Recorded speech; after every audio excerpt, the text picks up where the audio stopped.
अब देखो हमारे पास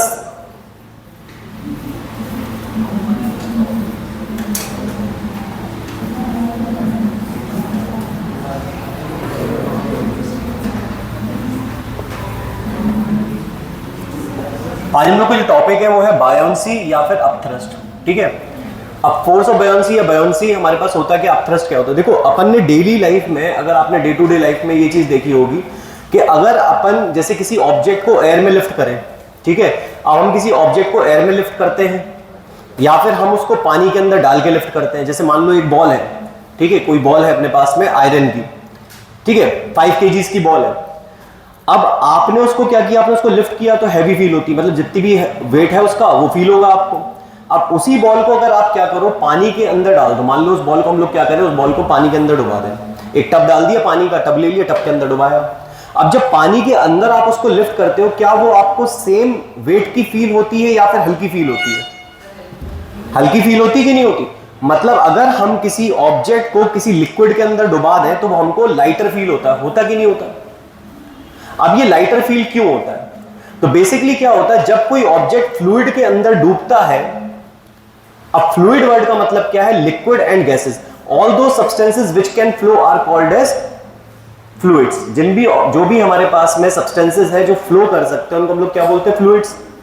अब जब किसी फ्लूइड के अंदर, अभी हम लोग गैसेस के बारे में पढ़ेंगे, पहले हम लिक्विड के बारे में डिस्कस कर लेते हैं कि अगर किसी ऑब्जेक्ट को आपने लिक्विड के अंदर डुबा दिया तो वो आपको क्या होता है, लाइटर फील होने लगता है। ऐसा इसलिए होता है कि लिक्विड के अंदर डूबने पे उस पे नीचे से एक ऊपर की तरफ फोर्स लगने लगता है और उस फोर्स की वजह से उसका वेट हमको कैसा फील होता है, हल्का फील होता है। बात समझ में?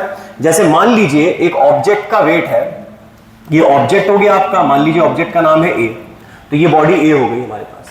अब इस बॉडी ए का वेट जो होगा वो नीचे की तरफ एक्ट करेगा, बोलिए हाँ या ना।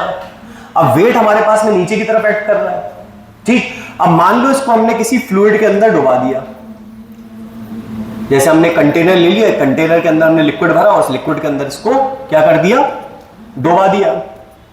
तो इस लिक्विड की वजह से इसके ऊपर की तरफ इस पे एक फोर्स लगेगा, ठीक, जिसकी वजह से इसका वेट, हम जब उठाएंगे इसका वेट मेजर करेंगे तो वेट हमको कम फील होगा। बात समझ में? तो ये जो ऊपर की तरफ लगने वाला फोर्स होता है, जब किसी ऑब्जेक्ट को हम लिक्विड के अंदर डुबाते हैं या किसी भी फ्लूइड के अंदर, गैसेस के अंदर भी डुबाते हैं, जो ऊपर की तरफ उनकी वजह से जो फोर्स लगता है उस फोर्स को अपथ्रस्ट कहा जाता है। बात समझ में आया? तो अपथ्रस्ट क्या है हमारे पास में, जब कोई ऑब्जेक्ट को आप डुबाते हैं किसी फ्लूइड के अंदर या किसी लिक्विड के अंदर, तो उस पे जो ऊपर की तरफ फोर्स लगता है उसको हम लोग क्या बोलते हैं, उसको हम लोग बोलते हैं अपथ्रस्ट। बात समझ में आई? यहां तक बात क्लियर है? तो when a body is totally or partially immersed inside a fluid, लिख लो, when a body is totally or partially immersed inside a fluid, when a body, देखिए मैं लिख देता हूं यहां पे, when a body is totally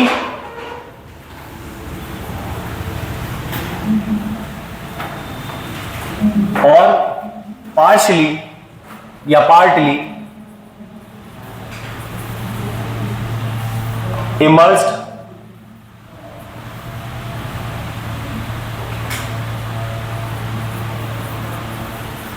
inside a fluid, it is acted upon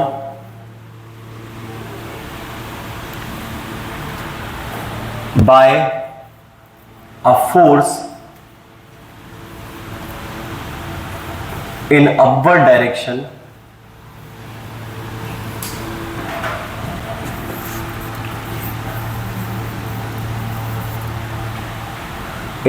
direction that force is called as upthrust। बात समझ में आया? बोलो भाई, when an object or when a body is totally or partially immersed inside a fluid, it is acted upon by a force in upward direction. That force is called as upthrust. तो जब कोई body को आप fluid के अंदर डुबाते हो तो उस बॉडी के ऊपर की तरफ एक फोर्स लगता है उसके अंदर डूबने से, और उस फोर्स को हम लोग क्या बोलते हैं? उस फोर्स को हम लोग बोलते हैं अपथ्रस्ट। यहां पे बात क्लियर है? तो अपथ्रस्ट समझ में आ गई? अपथ्रस्ट क्या होता है? अपथ्रस्ट ऊपर की तरफ लगने वाला फोर्स होता है जब कोई बॉडी डूबी होती है काय में? फ्लूइड के अंदर। बात समझ में आया?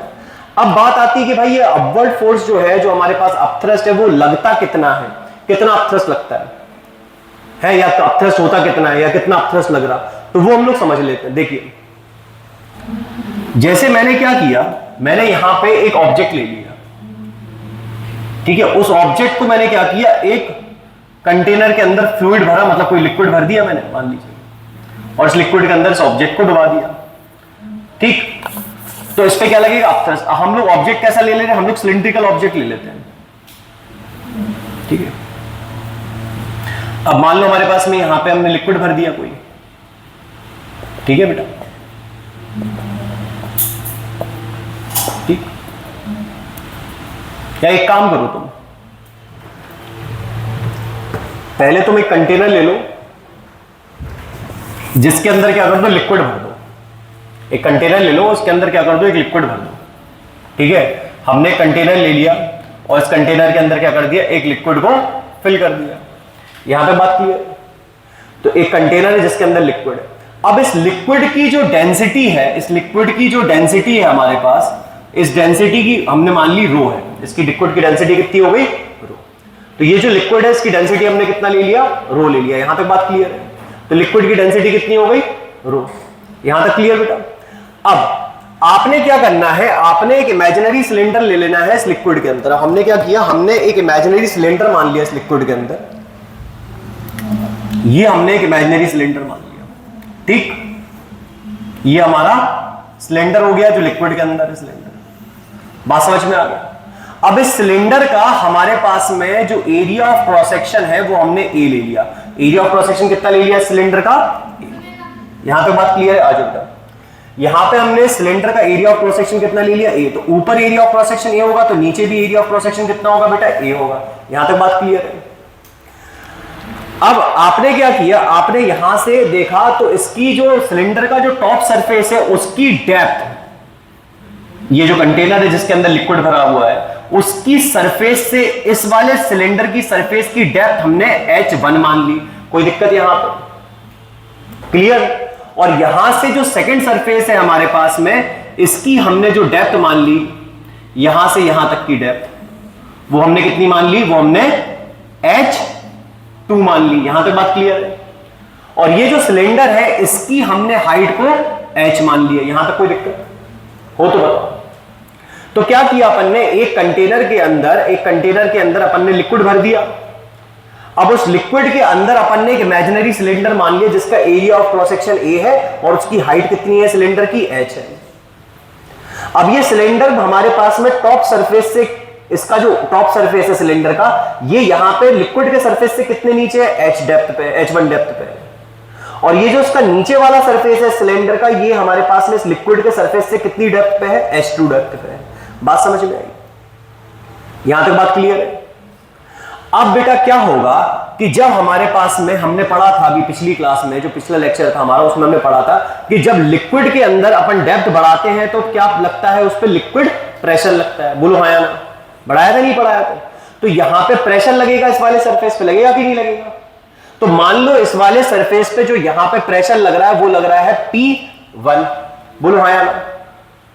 और ये जो नीचे वाला सरफेस है इसमें क्या होगा? इसमें प्रेशर लगेगा P2 ऊपर की तरफ, क्योंकि लिक्विड के अंदर हमको पता है कि लिक्विड के अंदर जो प्रेशर लगता है वो हर डायरेक्शन में एक्ट करता है। तो यहां पे जो लिक्विड का प्रेशर होगा जो ऊपर की तरफ इस सरफेस पे लगेगा वो लगेगा P2। यहां तक बात क्लियर है? बात समझ में आएगी? अब क्या होगा कि जो P1 की वैल्यू होगी, जो P1 की वैल्यू होगी वो होगी H1 रो G। क्या होगी? प्रेशर जो यहां पे लगेगा उसकी वैल्यू क्या होगी? H1 रो G। क्यों? क्योंकि ये जो प्रेशर लग रहा है वो लिक्विड के अंदर कितनी डेप्थ पे? H1 डेप्थ पे। डेंसिटी ऑफ लिक्विड क्या है? रो, और acceleration due to gravity G। तो हमारे पास जो प्रेशर लगेगा वो कितना लगेगा? H1 रो G। इसी तरह से जो नीचे वाले सरफेस पे जो प्रेशर लगेगा ऊपर की तरफ वो कितना लगेगा, मान लो P2 लग रहा है, तो P2 प्रेशर कितना होगा हमारे पास में H2 रो जी, क्योंकि ये जो प्रेशर लग रहा है वो किस डेप्थ पे लग रहा है, किस डेप्थ पे लग रहा है, H2 डेप्थ पे लग रहा है। तो यहां पे जो प्रेशर होगा, इस डेप्थ पे जो प्रेशर होगा वो कितना होगा, H2 रो जी। यहां तक बात समझ में आ गई, क्लियर। अब अगर इस सरफेस पे प्रेशर लग रहा है तो प्रेशर किसकी वजह से लगता है, थ्रस्ट की वजह से, फोर्स की वजह से। तो ये जो प्रेशर लग रहा है P1, तो ऊपर की तरफ फोर्स भी लग रहा होगा, तो उस फोर्स की वैल्यू कितनी होगी, मान लेते हैं ये जो फोर्स लग रहा है इस P1 प्रेशर की वजह से, इस वाले सरफेस पे जो फोर्स लग रहा है वो हमने मान लिया F1 लग रहा, और यहां पे जो फोर्स लग रहा वो हमने मान लिया F2 लग रहा ऊपर की तरफ। तो फोर्स यहां पे लगेगा ऊपर की तरफ, यहां पर जो फोर्स लगेगा वो लगेगा नीचे की तरफ। तो F1 की जो वैल्यू आएगी वो कितनी आएगी भाई, प्रेशर जो होता है वो होता है force upon area, perpendicular force acting per unit area, वो क्या होता है हमारा, फोर्स होता है। बात समझ में आ रही है। तो सॉरी, प्रेशर होता है फोर्स अपॉन एरिया, तो फोर्स हमारे पास कितना हो जाएगा बेटा, फोर्स हो जाएगा हमारे पास प्रेशर इनटू एरिया। यहां तक बात क्लियर है, यहां तक बात क्लियर है बेटा आप लोगों को। तो बेटा हमारे पास जो F1 की वैल्यू आएगी वो आ जाएगी area of cross section multiplied to pressure 1, बोलिए हाँ या ना, जो कि कितना हो जाएगा, वो हो जाएगा H1 रो जी इंटू A1 या A, क्योंकि ऊपर नीचे का सेम प्रेशर है तो हम लोग A लिख दे रहे डायरेक्टली, कोई दिक्कत यहां पे। अब जो F2 की वैल्यू आएगी यहां पे, F2 की वैल्यू वो आएगी area of cross section multiplied to second pressure, जो नीचे से प्रेशर लग रहा है ऊपर की तरफ, बोलो हाँ या ना। तो हमारे पास में क्या हो जाएगा, ये आ जाएगा H2 रो जी A। बात समझ में आ रहा है। अब ये वाला जो प्रेशर ये वाला जो फोर्स हमारे पास में है वो फोर्स कहां लग रहा है, ऊपर से नीचे की तरफ लग रहा है, और ये वाला जो फोर्स है हमारे पास वो कहां लग रहा है, नीचे से ऊपर की तरफ लग रहा है, बोलिए हाँ या ना। तो ये जो फोर्स है जो हमारे पास अपर सरफेस पे, टॉप सरफेस पे लग रहा है वो ऊपर से नीचे की तरफ लग रहा है, और जो लोअर सरफेस पे लग रहा है वो नीचे से ऊपर की तरफ लग रहा है, बोलो हाँ या ना। अब इन दोनों फोर्सेस का रिजल्टेंट फोर्स क्या होगा, रिजल्टेंट फोर्स होगा हमारे पास में F2 माइनस F1। अब मैंने F2 माइनस F1 क्यों लिख दिया रिजल्टेंट फोर्स को, तो सुनो बेटा, जो प्रेशर ऊपर से लगेगा इसकी डेप्थ कम है, तो यहां पे जो प्रेशर लगेगा कम लगेगा, और यहां पे डेप्थ है ज्यादा, तो यहां जो प्रेशर लगेगा वो ज्यादा लगेगा। अब अगर यहां प्रेशर ज्यादा लग रहा है सेम एरिया पे, तो ऊपर की तरफ लगने वाला फोर्स भी तो ज्यादा होगा, बोलो हाँ या ना, यस और नो। तो बेटा अगर हमारे पास में ऊपर से देखेंगे तो ऊपर से जो फोर्स लगेगा वो कम लगेगा, और जो नीचे से फोर्स लगेगा वो ज्यादा लगेगा, क्योंकि same area of cross section पे यहां पे जो प्रेशर है वो कम है, और same area of cross section पे यहां पे प्रेशर ज्यादा है, तो ऊपर की तरफ लगने वाला फोर्स भी कैसा होगा, ज्यादा होगा। यहां तक बात क्लियर है बच्चों, यहां तक बात क्लियर है। अब सुनो, तो जो रिजल्टेंट फोर्स आएगा वो आएगा F2 माइनस F1, यहां तक बात क्लियर है। अब रिजल्टेंट फोर्स क्या हो जाएगा, F2 माइनस F1। अब F2 माइनस F1 की अगर वैल्यू निकालोगे तो हमारे पास कितनी आएगी, H2 rho g A minus H1 rho g A। यहां तक बात क्लियर है बेटा, बोलो आया ना। तो अपने पास में ये जो रिजल्टेंट फोर्स आया ये कितना आ गया, H रो जी A को कॉमन ले सकते हैं अपन, रो जी A को अपन कॉमन ले सकते हैं, तो यहां पे क्या बचेगा, H2 माइनस H1, बोलिए हाँ या ना। यहां तक बात क्लियर है। अब सुनो, ये जो H2 माइनस H1 होगा, H2 में से H1 को हटा दो तो क्या बचेगा, H बचेगा कि नहीं बचेगा भाई। H2 में से H1 को आपने माइनस कर दिया तो कितना बचा, H ही तो बचा, एंड H क्या है, हाइट ऑफ द सिलेंडर है, बोलो हाँ या ना। तो H2 माइनस H1 की जगह अपन क्या लिख सकते हैं, H, तो रो g A multiplied to H, बोलो हाँ या ना। अब height of the cylinder into area of cross section of the cylinder, height of the cylinder into area of cross section of the cylinder क्या होगा, वॉल्यूम ऑफ सिलेंडर, बोलो हाँ या ना।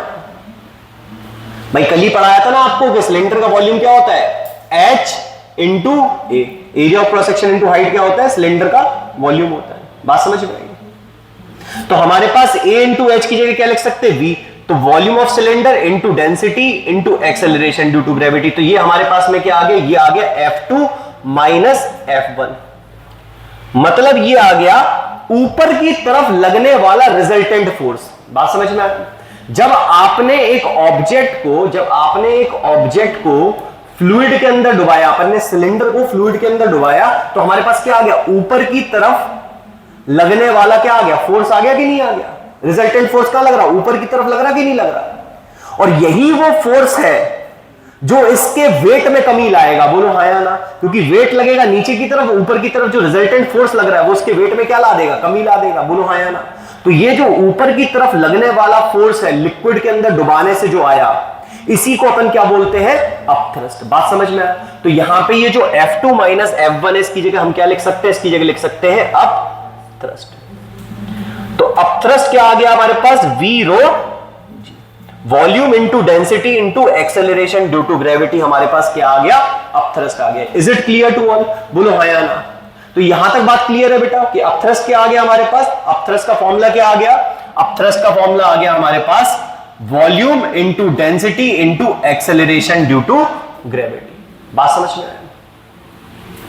तो अपथ्रस्ट क्या है ये क्लियर हो गया कि जब किसी सॉलिड को, जब किसी बॉडी को हम लोग एक फ्लूइड के अंदर डुबाते हैं तो उस पर ऊपर की तरफ फोर्स लगता है, और उस ऊपर की तरफ लगने वाले फोर्स को हम लोग क्या बोलते हैं? उसको बोलते हैं अपथ्रस्ट। यहां तक बात क्लियर है? बोलिए यस और नो। और उस अपथ्रस्ट की वैल्यू कितनी आती है? V रो G। जहां पर क्या होता है? वेयर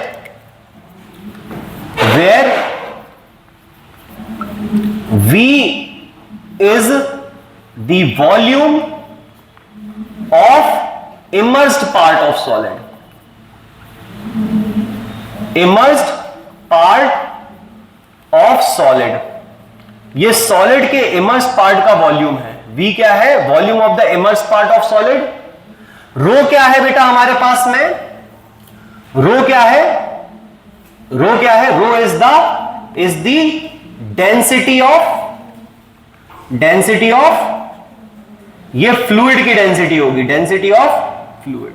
रो क्या है? डेंसिटी ऑफ फ्लूइड है। और जी क्या है? वो तो एक्सेलरेशन ड्यू टू ग्रेविटी है। तो अपथ्रस्ट की वैल्यू कितनी आएगी? V रो G, जहां पे V होगा immersed part of the solid का वॉल्यूम, जितना पार्ट डूबा हुआ है उसका वॉल्यूम, और रो क्या होगी? डेंसिटी ऑफ फ्लूइड, और G क्या होगा? Acceleration due to gravity. Is it clear to all? क्या यहां तक बात क्लियर हो गई? बोलो हाँ या ना? तो अपथ्रस्ट समझ में आया आप लोगों को कि नहीं आया? पहले तो ये बताओ, जोर से बोलो, और जोर से बोलो। समझ में आया अपथ्रस्ट? गुड। तो जल्दी से कॉपी कर लीजिए बेटा अपथ्रस्ट का डेरिवेशन। अपथ्रस्ट का फॉर्मूला आ गया V रो G। यहां तक बात क्लियर है? इमर्स्ड में ई नहीं आता यार, IMMERSED होगा।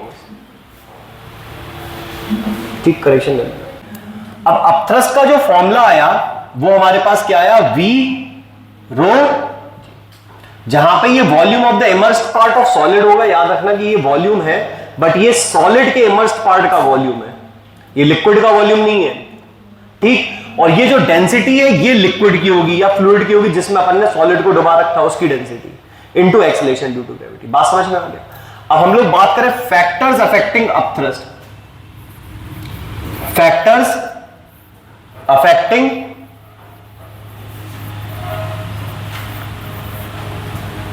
Upthrust. What are the factors affecting upthrust? भाई क्या फैक्टर्स हैं जो अपथ्रस्ट को अफेक्ट करेंगे? तो पहला फैक्टर जो अपथ्रस्ट को अफेक्ट करेगा वो क्या होगा भाई?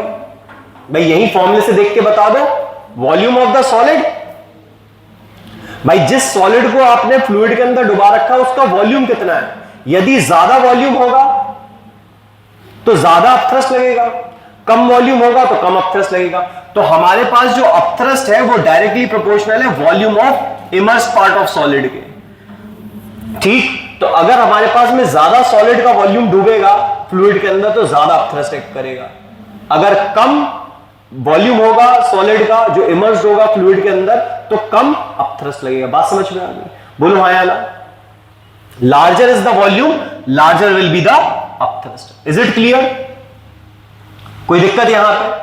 सेकेंड फैक्टर क्या है? Density of fluid.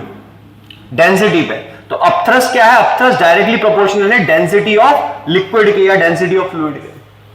More is the density of liquid, more will be the upthrust acting on the solid. जैसे मान लीजिए हम किसी ऑब्जेक्ट को पानी के अंदर डुबाएं, जैसे आयरन है, आयरन का एक सॉलिड बॉल है मान लो, आयरन के सॉलिड बॉल को आपने मान लीजिए पहले क्या किया, पहले आपने उसको लिक्विड वाटर के अंदर डुबाया, तो उस पर अपथ्रस्ट लगेगा, बोलो हाँ या ना। ऐसे ही जब आपने उस आयरन बॉल को मरकरी के अंदर अगर डुबाया तो आपके पास में वहां भी अपथ्रस्ट लगेगा। बट मरकरी की डेंसिटी जो होती है वो 13.6 टाइम्स वाटर की डेंसिटी की होती है, मतलब मरकरी की जो डेंसिटी होती है that is 13.6 times the density of water. तो वहां पे क्या होगा कि अपथ्रस्ट ज्यादा लगेगा, बात क्लियर। तो ज्यादा डेंसिटी का लिक्विड होगा तो ज्यादा अपथ्रस्ट लगेगा, कम डेंसिटी का लिक्विड होगा तो कम अपथ्रस्ट एक्ट होगा। बात समझ में आ रही? तो क्या यहां तक बात क्लियर है बेटा आप लोगों को? बोलिए हाँ या ना। तो यहां तक बात हम लोगों को क्लियर है। अब थोड़ा सा डेंसिटी जान लेते हैं। वैसे तो डेंसिटी आप लोगों को रफली पता ही होगा, डेंसिटी जान। अच्छा एक चीज बताओ, अपथ्रस्ट तो समझ में आ गया, अपथ्रस्ट के बारे में एक चीज मेरे को और बता दो कि अपथ्रस्ट का यूनिट क्या होगा? अपथ्रस्ट की यूनिट क्या होगी? What will be the unit of upthrust? बोलो बेटा, यूनिट ऑफ अपथ्रस्ट जोर से बोलो, जोर से बोलो।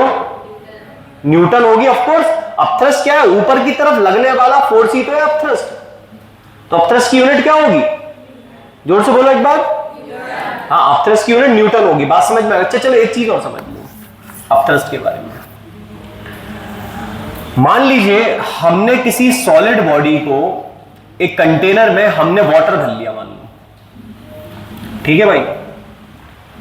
अब आपने एक सॉलिड बॉडी ली, मान लो आपने एक बॉडी ले ली ए, ठीक। अभी आपने सॉलिड बॉडी ले ली ए, आपने मान लीजिए इसको वैक्यूम में या एयर में आपने इसको वेट किया मान लो, ठीक। अब इसका जो वेट आया वो आया मान लो 50 न्यूटन का। बोल लीजिए वेट इन एयर इसका कितना आ गया? इसका वेट इन एयर आ गया 50 न्यूटन। बोलो हाँ या ना। ये सुनो, अब आपने इसी ऑब्जेक्ट को क्या किया? इसी ऑब्जेक्ट को आपने इस लिक्विड के अंदर यानी वाटर के अंदर डुबा दिया मान लो, मान लेते हैं। तो ये बॉडी ए को आपने क्या किया? आपने लिक्विड के अंदर डुबा दिया। अब जब आपने इस बॉडी को लिक्विड ए मतलब इस बॉडी ए को लिक्विड के अंदर डुबा दिया यानी वाटर के अंदर डुबा दिया, तो आपने इसका वेट निकाला वाटर के अंदर। मान लीजिए इसका वेट आया वाटर के अंदर कितना? ये आ गया 35 न्यूटन मान लो। वेट इन वाटर कितना आ गया? 35 न्यूटन। वेट इन एयर कितना आ गया? 50 न्यूटन। बात समझ में आई? तो यहां पे अपथ्रस्ट कितना लगा होगा? 15 न्यूटन। अपथ्रस्ट कितना लगा होगा? क्यों लगा होगा भाई? आपके पास में 50 न्यूटन की जो बॉडी थी, अब वो हमको 35 न्यूटन की फील हो रही। अब उसका वेट कितना आ गया? 35 न्यूटन। तो ये हल्का क्यों फील हो रहा? क्योंकि इसमें ऊपर की तरफ फोर्स लग रहा, और जो ऊपर की तरफ फोर्स लग रहा वही तो अपना अपथ्रस्ट है। बोलो हाँ या ना। तो ऊपर की तरफ कितना फोर्स लग रहा होगा? इसमें ऊपर की तरफ कितना फोर्स लग रहा होगा? W1 माइनस W2, हाँ या ना। तो वो हमारे पास में कितना आ रहा? 15 न्यूटन आ रहा। बोलो हाँ या ना। तो यही आपका क्या होगा? अपथ्रस्ट होगा। भाई बात समझ में कि नहीं आई? तो ये जो अपने पास में यहां पे वेट में लॉस आ गया, लॉस आया वेट में कि नहीं आया? वेट 50 न्यूटन का था और हमारे पास में पानी के अंदर वो कितना फील हुआ? हमारे पास 35 न्यूटन का। 50 न्यूटन का ऑब्जेक्ट हमको कितना फील हो रहा है? 35 न्यूटन का। तो उसके वेट में क्या आ गया? लॉस आ गया कि नहीं आ गया लिक्विड के अंदर डुबाने से? बोलो हाँ या ना। तो ये जो लॉस इन वेट आया, ये चीज क्या है? लॉस इन वेट अपथ्रस्ट है। बोलो हाँ या ना। तो अपथ्रस्ट को आप लॉस इन वेट भी लिख सकते हो। तो अपथ्रस्ट को आप ऐसे भी लिख सकते हो, लॉस इन वेट। तो अपथ्रस्ट हम लोग लॉस इन वेट भी बोल सकते हैं। मतलब जो उसका एक्चुअल वेट है, उस वेट में कितनी कमी आ गई फ्लूइड के अंदर डुबाने से। जो हमारा एक्चुअल वेट था उसको मतलब उसके अंदर कितनी कमी आ गई फ्लूइड के अंदर डुबाने से, वो है लॉस इन वेट। और वही हमारा क्या होगा? अपथ्रस्ट होगा, क्योंकि ये अपथ्रस्ट की वजह से ही ये वेट में लॉस आ रहा है। Is it clear to all? बोलिए हाँ या ना। यहां तक बात समझ में आ गई? किसी बच्चे का फोन बज रहा है। बात समझ में आया? तो यहां पे हमारे पास लॉस इन वेट कितना हो गया? अपथ्रस्ट के बराबर। क्लियर बच्चों? बोलो भाई, समझ में आ गया है? लिख सकते हैं। तो क्लियर हो गया कि नहीं हो गया? अपथ्रस्ट समझ में आ गया क्या होता है? फैक्टर्स, किस किस फैक्टर्स पे अपथ्रस्ट डिपेंड करता है? ऑफ कोर्स एक तीसरा फैक्टर और जिस पे अपथ्रस्ट डिपेंड करता है वो है आपका acceleration due to gravity. Acceleration due to gravity पे तो ऑफ कोर्स डिपेंड करेगा अपथ्रस्ट। भाई अगर किसी प्लेस की एक्सेलरेशन ड्यू टू ग्रेविटी ज्यादा है तो अपथ्रस्ट भी ज्यादा होगा, और एक्सेलरेशन ड्यू टू ग्रेविटी कम है तो अपथ्रस्ट भी कम लगेगा। बात समझ में आ गई? तो ये तीन फैक्टर्स हो गए जिस पे अपथ्रस्ट डिपेंड करेगा। अपथ्रस्ट का फॉर्मूला क्या हो गया? V का मतलब क्या है, रो का मतलब क्या है, G का मतलब क्या है, वो हमको पता चल गया। बोलो हाँ या ना? और अपथ्रस्ट को हम लोग लॉस इन वेट भी बोल सकते हैं। Is it clear? चलिए यहां तक बात क्लियर हो गई, ठीक है। अब ये हटा दें हम।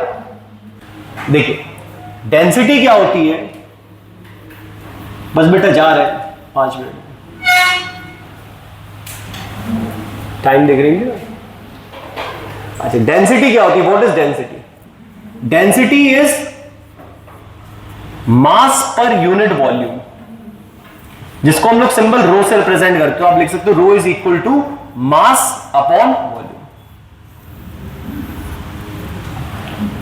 Density is mass per unit volume. देखो क्या होता है, यूनिट वॉल्यूम ऑफ सब्सटेंस ले लिया आपने, और यूनिट वॉल्यूम ऑफ सब्सटेंस का मास कितना है, that is the density. Density is mass per unit volume. बात समझ में? जैसे आपने एक यूनिट वॉल्यूम मतलब 1 मीटर क्यूब का आपने आयरन ले लिया, 1 मीटर क्यूब की आपने कॉटन ले ली, तो किसका मास ज्यादा होगा, कॉटन का कि आयरन का? क्योंकि 1 मीटर क्यूब के कॉटन को अगर आप लोगे तो 1 मीटर क्यूब का जो कॉटन होगा उसमें जो मैटर होगा कंटेंट, और जो हमारे पास 1 मीटर क्यूब के आयरन में जो मैटर कंटेंट होगा, तो आयरन का मैटर कंटेंट ज्यादा होगा, इसलिए उसका क्या ज्यादा होगा, मास ज्यादा होगा। तो आयरन की डेंसिटी ज्यादा होगी, क्योंकि उतने ही वॉल्यूम में आयरन के जो पार्टिकल्स होंगे वो पास होंगे। बात समझ में आ गया? तो डेंसिटी क्या होती है? Mass per unit volume. Unit volume of a substance का मास कितना है? यूनिट वॉल्यूम ऑफ सब्सटेंस का अगर मास ज्यादा है तो डेंसिटी ज्यादा है। यूनिट वॉल्यूम ऑफ सब्सटेंस का मास अगर कम है तो उसकी डेंसिटी कम है। अब यूनिट वॉल्यूम ऑफ सब्सटेंस ले लिया, मान लो मॉलिक्यूल दूर दूर है तो मास कम होगा, तो डेंसिटी कम हो जाएगी। अगर यूनिट वॉल्यूम ऑफ सब्सटेंस आपने ले लिया और उसमें मॉलिक्यूल पास पास है तो मास ज्यादा होगा, यानी कि उसकी डेंसिटी ज्यादा होगी। बात समझ में आ रही है? तो डेंसिटी क्या होती है? Mass per unit volume. ऐसे सिंपली भी समझ सकते हैं, जिस सब्सटेंस के मॉलिक्यूल पास पास होते हैं उसकी डेंसिटी ज्यादा होती है, मॉलिक्यूलर डेंसिटी ज्यादा होगी, और जिसमें मॉलिक्यूल दूर दूर होंगे उसकी डेंसिटी कम होगी। बात समझ में आ गया? बोलिए हाँ या ना? तो सेम वॉल्यूम ऑफ 2 सब्सटेंस लिया आपने, एक हल्का फील हो रहा है, एक ज्यादा भारी फील हो रहा है, तो जो ज्यादा भारी फील होगा उसके अंदर उतने ही वॉल्यूम में ज्यादा मॉलिक्यूल्स हैं, तो उसका मास ज्यादा है, तो उसकी डेंसिटी ज्यादा है। बात समझ में आ गया? तो डेंसिटी बेसिकली क्या है? Mass per unit volume. Clear हुई बात कि नहीं हुई? बोलो हाँ या ना? समझ आ रहा कि नहीं आ रहा, पहले तो ये बताओ।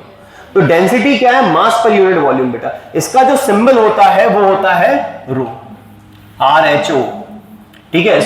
ये सिंबल क्या है? रो। रो से हम लोग डेंसिटी को रिप्रेजेंट करते हैं, किसी किसी किताबों में इसको D से भी रिप्रेजेंट किया जाता है, तो डेंसिटी मास ओवर वॉल्यूम, तो D से भी रिप्रेजेंट कर देते हैं और रो से भी रिप्रेजेंट कर देते हैं। तो उससे आपको ये पता होना चाहिए कि कभी भी रो से भी होगा, किसी किसी बुक में D से भी होगा, तो डेंसिटी को हम लोग रो से या D से रिप्रेजेंट कर सकते हैं। अब डेंसिटी की यूनिट की बात की जाए अगर, तो डेंसिटी की यूनिट क्या होगी भाई? Unit of density, unit of density. अब बेटा यूनिट ऑफ डेंसिटी की अगर आप बात करोगे तो सभी बच्चों को मालूम है कि भाई यूनिट कैसे निकाली जाती है। डेंसिटी का फॉर्मूला क्या है? Mass per unit volume. Density क्या? मास पर यूनिट वॉल्यूम। तो अपने पास में डेंसिटी की अगर हमको यूनिट बतानी है तो हम लोग देखेंगे डेंसिटी का फॉर्मूला जो कि होता है मास पर यूनिट वॉल्यूम। तो मास की यूनिट क्या होगी? केजी, और हमारे पास में वॉल्यूम की यूनिट मीटर क्यूब, तो केजी पर मीटर क्यूब इसकी क्या हो जाएगी? ऐसा यूनिट। बात समझ में आ गई? Is it clear? बोलिए हाँ या ना? अब चलिए हम लोग एसआई यूनिट को सीजीएस में कन्वर्ट कर लेते हैं। एसआई यूनिट को क्या कर लेते हैं? सीजीएस में कन्वर्ट। तो देखिए यहां पे 1 kg पर मीटर क्यूब, ठीक है बेटा, ये हमारे पास किसके बराबर होना चाहिए, 1 kg पर मीटर क्यूब के। बोलिए आया ना। अब एक साइड में सीजीएस में कन्वर्ट कर दूंगा, तो यहां पे देखो हमने इस केजी को क्या लिख दिया, हमने इस केजी को लिख दिया 1000 ग्राम। यहां तक बात क्लियर है? बोलिए आया ना। और जो मीटर क्यूब है आपका, जो मीटर क्यूब है that can be written as 1 meter multiplied by 1 meter multiplied by 1 meter. Meter का क्यूब यानी कि meter into meter into meter. बोलिए हाँ या ना। ये आ गया आपका 1 kg पर मीटर क्यूब। अब अपने पास में 1 मीटर को अपन लिख सकते हैं 100 सेंटीमीटर, तो हमारे पास ये चीज आ जाएगी 1000 gram upon 100 centimetre multiplied to 100 centimetre multiplied to 100 centimetre. बोलिए हाँ या ना। यहां तक बात क्लियर है? Is equal to 1 kg per metre cube. यहां तक बात क्लियर बेटा?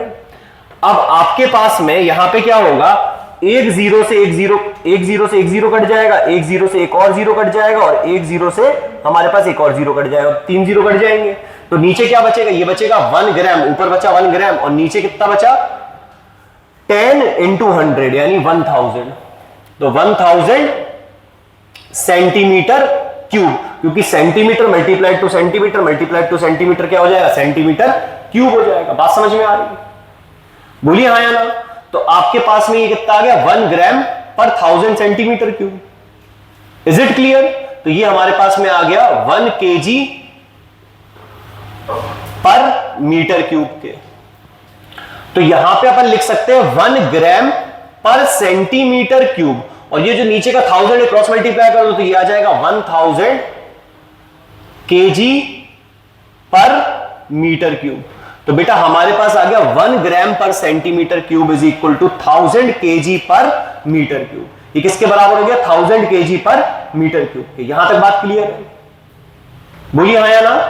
अब ये रिलेशन थोड़ा उल्टा नहीं दिख रहा भाई? पहले अपन ने जनरल जो रिलेशन देखे उसमें अपन देखते थे कि जो एसआई यूनिट होती बड़ी होती और जो सीजीएस होती वो थोड़ी छोटी होती। बोलो हाँ या ना। बट यहां पे थोड़ा उल्टा हो गया, सीजीएस एसआई से बड़ी आ रही। 1 gram per centimetre cube 1000 kilogram पर मीटर क्यूब के बराबर आ रहा। बात समझ में आ गई? थोड़ा उल्टा नहीं लग रहा? तो यहां तक बात क्लियर है बेटा? बोलो हाँ या ना। क्लियर? अब ये रिलेशन हम लोग याद रखेंगे जो कि सीजीएस और एसआई यूनिट के बीच में रहेगा। यहां तक बात क्लियर है बच्चों? Gram centimetre 1 gram per centimetre cube is equal to 1000 kg per metre cube. और ये सारे बच्चों को पता होगा कि केजी मीटर क्यूब को ऐसे भी लिखा जा सकता है। कैसे भाई?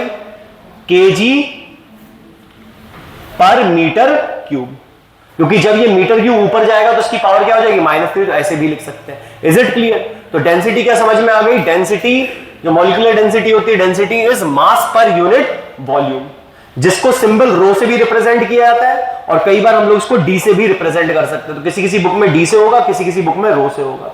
फिर यूनिट ऑफ डेंसिटी की अगर बात करें तो डेंसिटी की यूनिट क्या हो जाएगी, मास की यूनिट डिवाइडेड बाय वॉल्यूम की यूनिट। तो मास की यूनिट होती है केजी, वॉल्यूम की यूनिट होती है मीटर क्यूब, तो केजी पर मीटर क्यूब। बात समझ में आया? उसके बाद में हमारे पास में 1 kg पर मीटर क्यूब कितने ग्राम पर सेंटीमीटर क्यूब के बराबर होगा? तो 1 gram per centimetre cube is equal to 1000 kg per metre cube, और you can say 1 kg per metre cube is equal to 1/1000 gram per centimetre cube. I think यहां तक बात clear हो गई। Is it clear to everyone? बोलो हाँ या ना।